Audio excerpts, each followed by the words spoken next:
Thank you so much. This is fantastic. Thank you for coming out today. Notice the weather finally cooperated, so we will take this. Absolutely. Today we come together to join our sister communities, not only across New York State, but also across the nation, to commemorate the signing of legislation that marked the beginning of the end to gender-based discrimination in America. While its original intent was to ensure equality in education and sports for women, little did this nation know at that time its effects would be so vital on a community of people still living in hiding, living in the shadows, living in fear. On June 23rd of 1972, President Richard Nixon signed the Title IX of the Education Amendments of 1972 into law. Title IX is a comprehensive federal law that prohibits discrimination on the basis of sex in any federally funded education program or activity.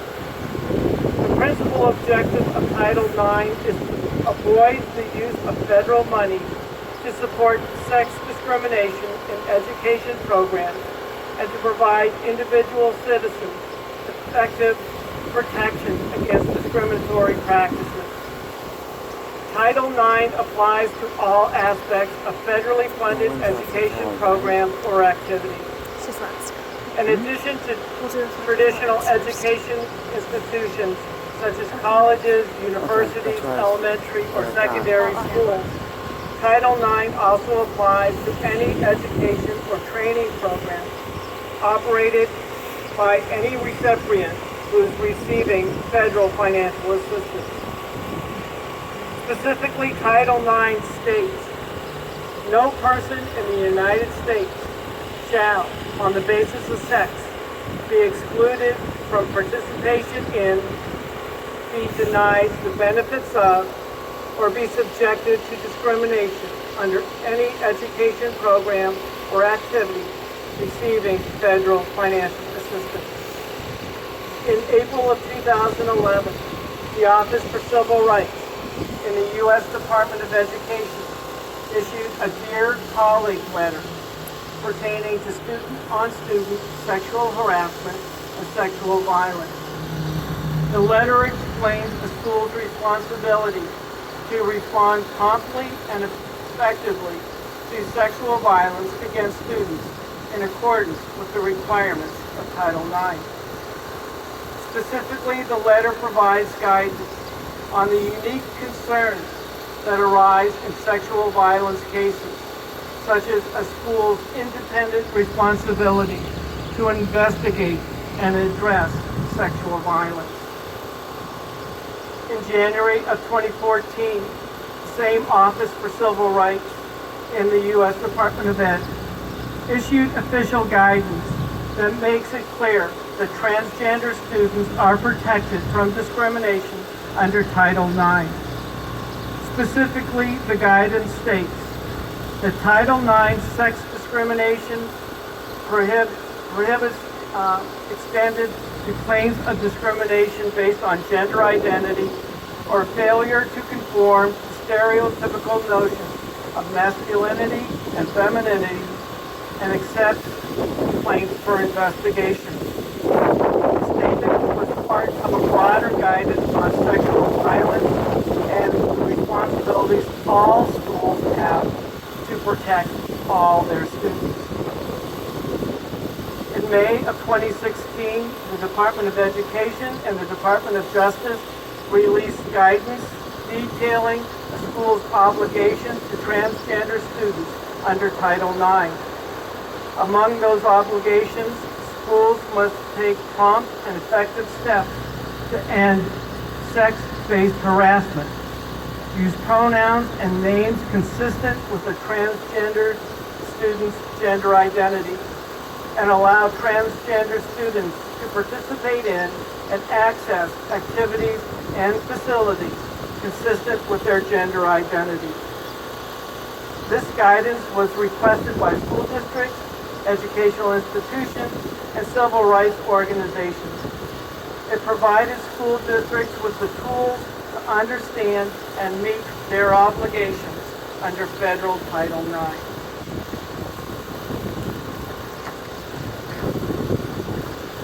The current federal government, led by President Trump and Vice President Pence, rescinded the gains and protections offered under President Obama's administration. The Education Department, under the jurisdiction of Education Secretary Betsy DeVos, and Justice Department, under Attorney General Jeff Sessions, revoked those guidances earlier this year. However, the law remains the same. Students are still entitled to legal protections guaranteed by Title IX. Currently, several federal courts are considering cases regarding the rights of transgender students. Title IX still protects transgender students as well as lesbian, gay, bisexual, and pansexual students through sex stereotyping protections. All LGBTQ students are entitled to access their education free from discrimination. Within the past year, students in Pennsylvania have challenged the discriminatory practices by their local school districts under the provision of the Equal Protection Clause of the 14th Amendment to the U.S. Constitution. This clause, which took effect in 1868, provides that no state shall deny any person within its jurisdiction the equal protections of the laws. A Pittsburgh, Pennsylvania, U.S. District Judge affirmed the students' suit against the school district, giving renewed hope for justice despite the current federal government policy. Our current federal administration wants to make this a states' rights issue. So the question is, what are the protections do we have in New York State? In July 2012, New York State signed into law the Dignity for All Students Act. It is hereby declared to be the policy of New York State to afford all students in public schools an environment free of discrimination and harassment. This applies to all school-related activities on or off school property. The Dignity Act, as amended in July of 2013 to include cyberbullying, applies to all K through 12 public, BOCES, and charter schools, and it is intended to hold schools accountable for the safety of all of their students. No student shall be subjected to discrimination or harassment by their peers or by any school employee based on their actual or perceived race, color, weight, national origin, ethnic group, religion, religious practice, disability, sexual orientation, gender identity, or sex. In July of 2015, the New York State Department of Education adopted official guidelines for transgender and gender nonconforming students.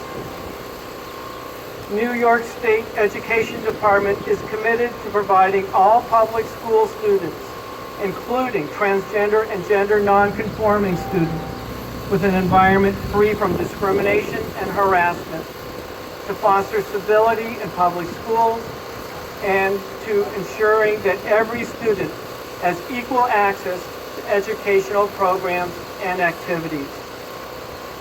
The Dignity for All Students Act illustrates New York State's commitment to ensuring that all students are educated in a safe and supporting environment.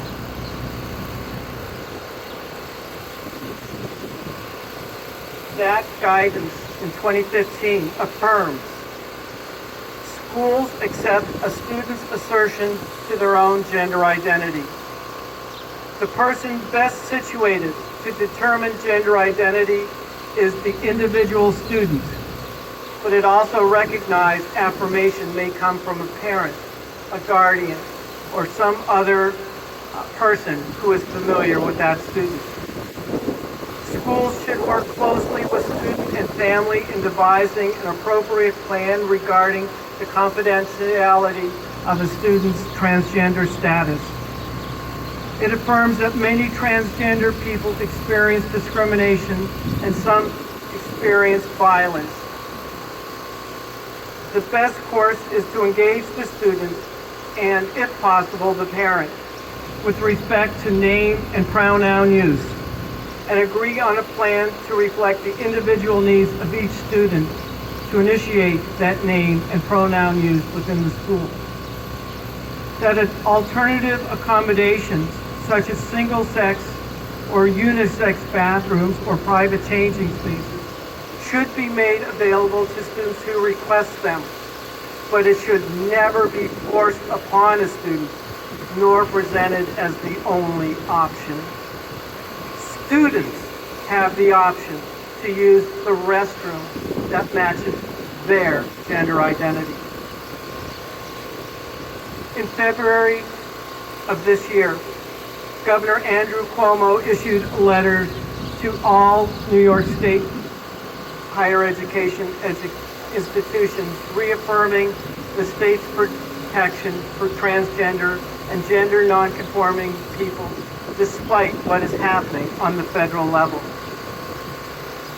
To that end, the Gender Expression Non-Discrimination Act, also known as GENDA, seeks to explicitly add gender identity and gender expression to New York State's human rights laws. This would also amend the hate crimes provision. GENDA seeks to eliminate discrimination in housing, employment, health, behavioral health, finance, and all areas of life. In November of 2015, because our state legislature, specifically our Senate, is unable to act, Governor Cuomo issued an executive action whereby he granted implicit protection by redefining the terms sex and disability in the 1946 human rights laws to include transgender and gender nonconforming people. Specifically, discrimination or harassment on the basis of gender identity is now sex discrimination and sexual harassment. Discrimination or harassment on the basis of gender dysphoria is disability discrimination and harassment. The problem is that this does not have the effect of legislative law. There are still a group of people, advocates, working around the state who are still working tirelessly for the passage of GENDA. GENDA has passed the New York State Assembly for 10 straight years. We thank our Assembly people. This is the 15th year. 15 years we have been fighting in the New York State Senate, and they still refuse to bring this bill to the floor for discussion, consideration, or a vote. Our Senator Betty Little opposes and does not support this legislation, even though we have been to her office over the last many years trying to persuade her to join our cause. So we call on this Plattsburgh City, Town, and Clinton County governments to include explicit protections for gender identity and expression in hiring, in healthcare, and all employment-related policies, practices, and procedures in our local non-discrimination laws.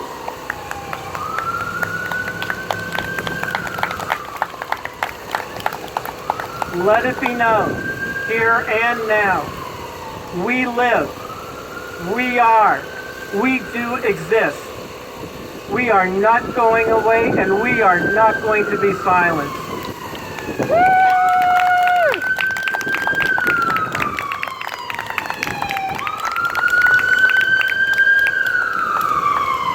We in the transgender and gender nonconforming communities, we are not looking for more rights.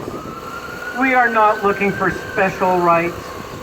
We are only demanding equal rights protections to life and liberty, and to be able to live our lives as any other New York State or U.S. citizen, as guaranteed by the Equal Protection Clause of the U.S. Constitution.